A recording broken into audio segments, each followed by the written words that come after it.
Navankur school of computer science के डिजी lessons में आप सभी डीसीए एंड पीजीडीसीए स्टूडेंट का हार्दिक स्वागत है। आज मैं आपको कंप्यूटर जनरेशन के बारे में बताऊंगा। जनरेशन ऑफ कंप्यूटर सन 1946 में प्रथम इलेक्ट्रॉनिक डिवाइस वैक्यूम ट्यूब युक्त एनीएक कंप्यूटर की शुरुआत ने कंप्यूटर के विकास को एक आधार प्रदान किया। कंप्यूटर के विकास के इस क्रम में कई महत्वपूर्ण डिवाइसेस की हेल्प से कंप्यूटर ने आज तक की यात्रा तय की है। इस विकास के क्रम को हम कंप्यूटर में हुए मेन चेंजेज के आधार पर निम्नलिखित कंप्यूटर जनरेशन को 5 भागों में बांट सकते हैं। कंप्यूटर की प्रथम जनरेशन ऑफ कंप्यूटर, इसका समय 1946 से 1956 तक था। कंप्यूटर की फर्स्ट जनरेशन की शुरुआत सन 1946 में जेपी एकर्ट और जॉन मुचली ने एक एनीएक कंप्यूटर का निर्माण किया। एनीएक का पूरा नाम electronic numerical integrator and computer था। इस जनरेशन के कंप्यूटर में वैक्यूम ट्यूब का यूज किया जाता था। वैक्यूम ट्यूब लगे होने के कारण फर्स्ट जनरेशन के कंप्यूटर आकार में बहुत बड़े होते थे तथा इनका वजन लगभग 30 टन के बराबर था। प्रथम जनरेशन के कंप्यूटर आकार में बहुत बड़े होते थे। इनकी प्रोसेसिंग स्पीड स्लो होती थी और मेमोरी भी कम होती थी। इसी कारण इस जनरेशन के कंप्यूटर में डाटा को स्टोर करके नहीं रखा जा सकता था। इन कंप्यूटर की कीमत बहुत अधिक होने के कारण यह कंप्यूटर आम जनता की पहुंच से बहुत दूर हुआ करते थे।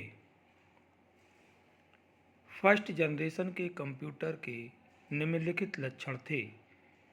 इन कंप्यूटर में वैक्यूम ट्यूब का यूज हुआ करता था।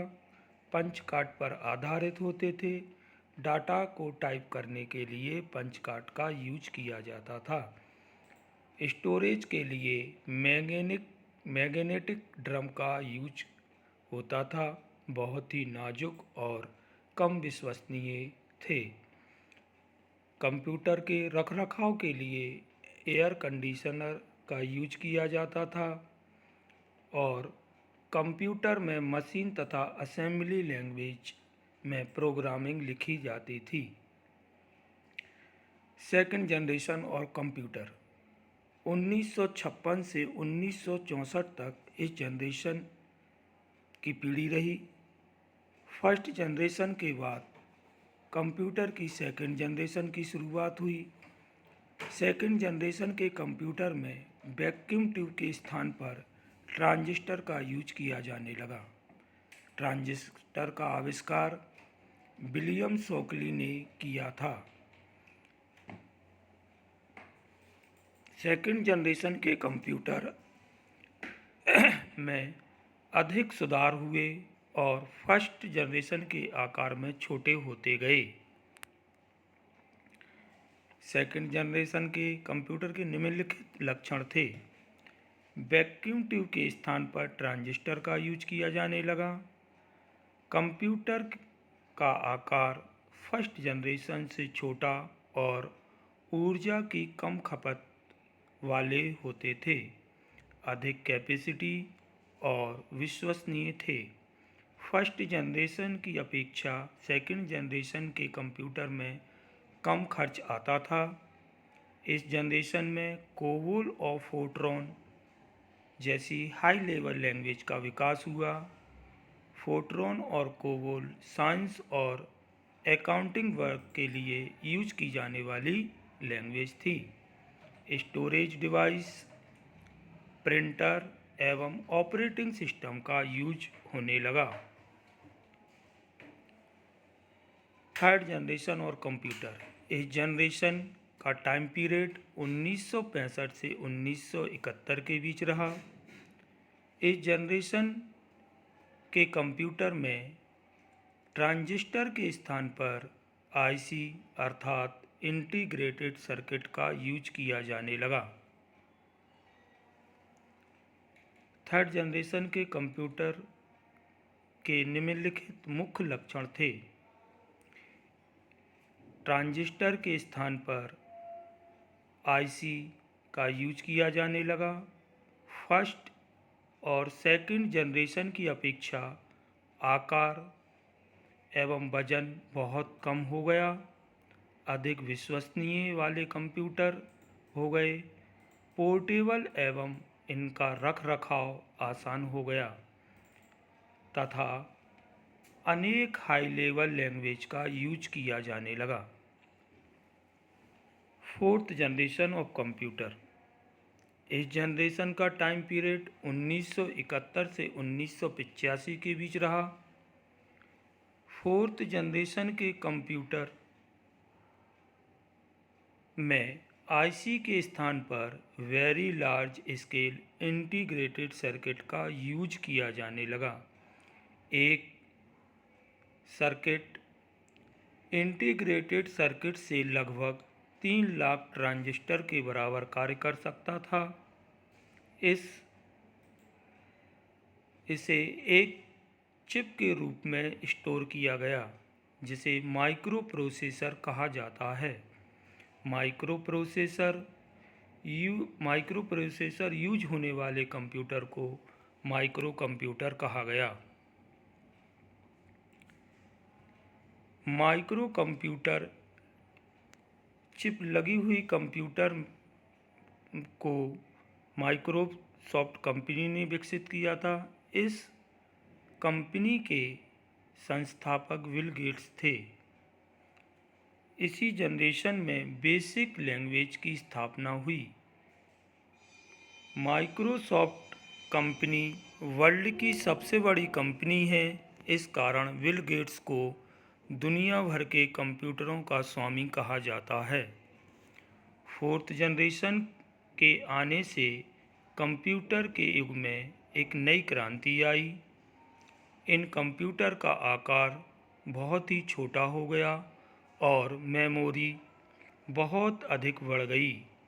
आकार छोटे होने से इन कंप्यूटर का रखरखाव बहुत ही आसान हो गया। इसी के साथ इनकी कीमत इतनी कम हो गई कि आम जनता इन कंप्यूटर को आसानी से खरीद सकती थी। इस जनरेशन के कंप्यूटर के निम्नलिखित लक्षण थे। अति विशाल स्तरीय एकीकरण टेक्नोलॉजी का यूज होना, आकार में अद्भुत कमी का होना, आम आदमी की क्रय क्षमता के अंदर आना, अधिक प्रभावशाली, विश्वसनीय एवं अद्भुत गतिमान का होना, अधिक मेमोरी कैपेसिटी और कंप्यूटर के विभिन्न नेटवर्क का विकास का होना। फोर्थ जनरेशन के बाद फिफ्थ जनरेशन की शुरुआत हुई।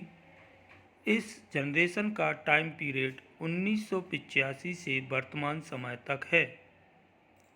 इस जनरेशन के कंप्यूटर में शक्तिशाली एवं हाई टेक्नोलॉजी वाले कंप्यूटर से लेकर भविष्य में आने वाले कंप्यूटर्स को शामिल किया गया है। इस जनरेशन के कंप्यूटर में कंप्यूटर वैज्ञानिक आर्टिफिशियल इंटेलिजेंसी को समाहित करने के लिए प्रयासरत हैं। आज के कंप्यूटर इतने उन्नत हैं कि वे हर क्षेत्र में कार्य कर सकते हैं, जैसे अकाउंटिंग, इंजीनियरिंग, भवन निर्माण, सैटेलाइट तथा दूसरे प्रकार के शोध कार्यों में कंप्यूटर का यूज किया जा रहा है। इस जनरेशन के प्रारंभ में कंप्यूटर्स को आपस में जोड़कर डाटा तथा इन्फॉर्मेशन का आदान प्रदान हो सके, नए इंटीग्रेटेड सर्किट और very large scale integrated circuit को प्रतिस्थापित करना शुरू किया गया है। इस जनरेशन में प्रतिदिन कंप्यूटर के आकार को घटाने का प्रयास किया जा रहा है, जिसके फलस्वरूप हम वर्तमान समय में वॉच के साइज के भी कंप्यूटर देख सकते हैं। पोर्टेबल कंप्यूटर तथा इंटरनेट की हेल्प से हम डॉक्यूमेंट, इंफॉर्मेशन तथा मनी का ट्रांसफ़र आसानी से कर सकते हैं। इस जनरेशन के निम्नलिखित लक्षण थे। कंप्यूटर के विभिन्न साइज। आवश्यकता अनुसार कंप्यूटर के आकार और संरचना को तैयार किया गया। आज मार्केट में विभिन्न प्रकार के मॉडल्स जैसे डेस्कटॉप, लैपटॉप, पॉमटॉप आदि कंप्यूटर उपलब्ध हैं। इंटरनेट यह कंप्यूटर का एक अंतर्राष्ट्रीय संजाल है।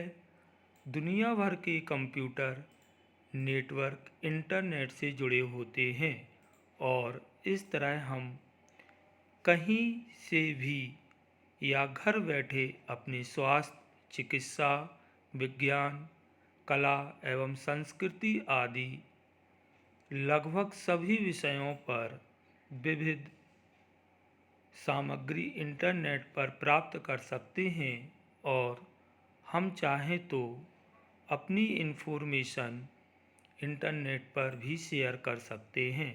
मल्टीमीडिया, साउंड, ग्राफिक्स, इमेज और टेक्स्ट को मिलाकर जो कम्युनिकेशन बनता है उसे मल्टीमीडिया कहते हैं। मल्टीमीडिया का विकास इस जनरेशन में हुआ है। New application. कंप्यूटर की तकनीक होने के कारण अनेक एप्लीकेशन अर्थात फिल्म निर्माण, ट्रैफिक कंट्रोल, बिजनेस एवं शोध आदि के क्षेत्र में यूज किया जाने वाले सॉफ्टवेयर और एप्लीकेशन मार्केट में उपलब्ध हैं। Thank you so much. अगले चैप्टर में मैं आपको कंप्यूटर क्लासिफिकेशन के बारे में बताऊंगा कि कंप्यूटर के क्लासिफिकेशन को कितने भागों में बांटा गया है।